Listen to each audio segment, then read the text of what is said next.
দুনিয়াবী সম্পদ কিছুক্ষণের জন্যই আল্লাহ রাব্বুল আলামিন আমাদেরকে এগুলো দিয়েছেন শুধুমাত্র তার পরীক্ষা করার জন্য, যে তারা এই পরীক্ষার মধ্যে পাস করে কিংবা ফেল করে। কেননা ইসলামের স্তম্ভ হচ্ছে 5টি স্তম্ভ, তার মধ্যে একটা স্তম্ভ হচ্ছে যাকাত।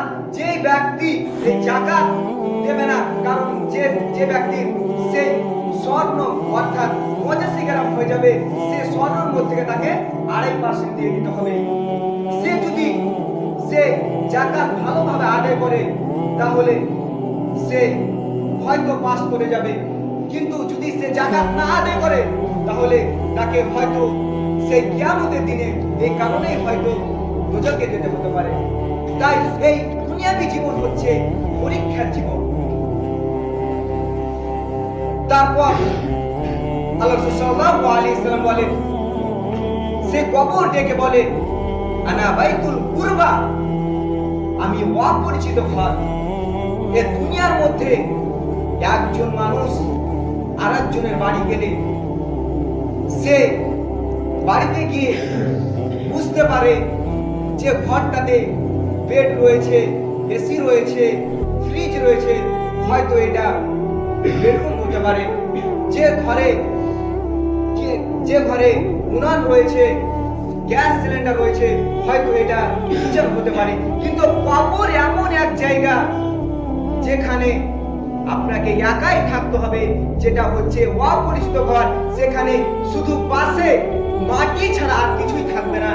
আপনার সেই ধন সম্পদ যত যা আছে এই পৃথিবীর মধ্যে রয়ে যাবে। আপনার যে আমল আপনি করবেন, সেই আমলই আপনার সাথে যাবে। আপনি এই দুনিয়াবী জীবন ঘর বাড়ি আপনি সাজিয়ে যাচ্ছেন, ফ্রিজ দিয়ে, এসি দিয়ে, বাড়ির জানালা করে, গেট করে, সোফা করে, আলমারি করে, আপনি যত রকম জিনিস লাগে আপনি এই দুনিয়াকে সাজিয়ে চলেছেন। কিন্তু আপনার যেটা চিরস্থায়ী জায়গা, সেই জায়গাটা আপনি সাজাচ্ছেন। সেই জায়গার আপনার কোনোই চিন্তা নেই, সেই জায়গার বলে আপনার কোনোই ভাবনা নেই। এই দুনিয়া যদি সাজে ফ্রিজ দিয়ে, এসি দিয়ে, সোফা দিয়ে, তাহলে সেই কবরের জগৎ সাজে নামাজ দিয়ে, আল্লাহর কালাম দিয়ে, আল্লাহর কালাম তেলাওয়াতের মাধ্যমে, আল্লাহর জিকির আজকারের মাধ্যমে। তো আমাদের যেটা করণীয়, আমাদেরকে বেশি বেশি করে আল্লাহ রাব্বুল আলামিনের জিকির করতে হবে। আল্লাহ রাব্বুল আলামিনের বেশি বেশি করে জিকির করতে হবে।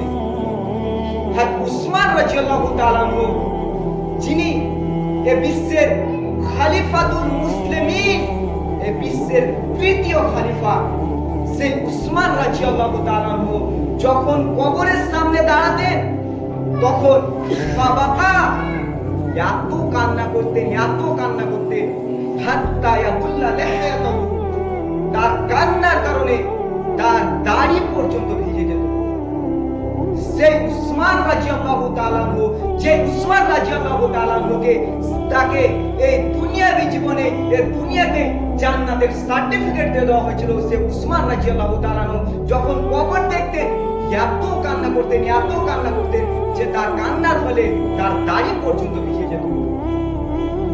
তো সাহাবীগণেরা হযরত উসমান রাদিয়াল্লাহু তাআলা আনহুকে জিজ্ঞাসা করছেন, হে উসমান রাদিয়াল্লাহু তাআলা আনহু, হে খলিফাতুল মুসলিমিন, হে খলিফাতুল মুমিনিন, হে পুরো বিশ্বের, পুরো পৃথিবীর খলিফা, আপনি যখন কবরের সামনে দাঁড়ান তখন আপনি কেন এরকম করেন?